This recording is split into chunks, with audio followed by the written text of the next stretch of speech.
I think at the time of writing that song, I thought it was good, but I didn't think it was like a hit. I'm only human after all. I'm only human after all. Don't put the blame on me. Hi, this is Raconte Man, and we're going to talk about my single Human on Notre. Before working on the Human record, I reckon in about 2011, 12, I decided to start taking music a bit more seriously. I started to take songwriting more seriously. I stopped drinking so much at my shows. And then I met up with a good friend of mine from school called Mark Crew. We got together in a studio and he said, you know, he knew that I was making music by myself.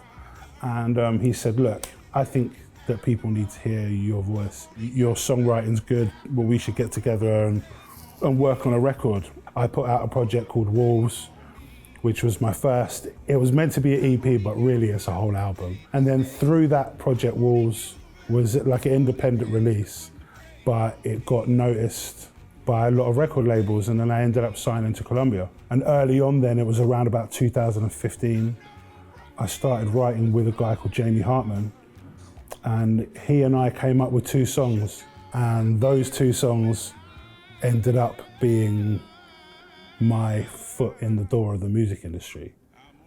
One being Human was my introduction to everybody, well, everyone's introduction to me, and the other song being Giant, which is a couple of years after, but equally as successful, you know.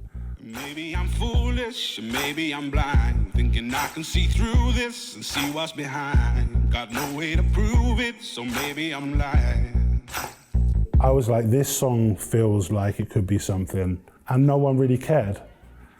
You know, 2016, the song went out, the radio in England didn't play it once or twice.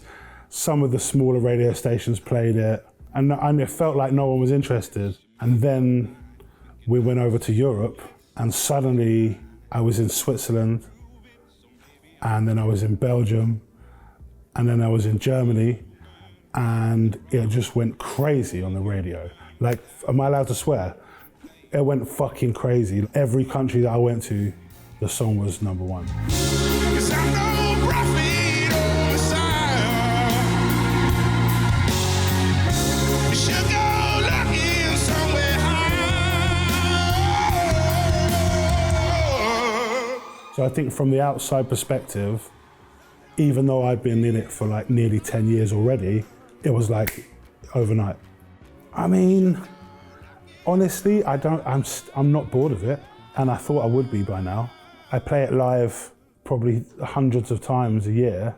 I'm lucky I've got a really good band, and we play it different sometimes, and we add little bits to make it interesting. But essentially, that's the song that people always want to hear, and I can't be mad at that, because that introduced everybody else to the rest of my music. So, you know, I still love it. Don't put your blame on me.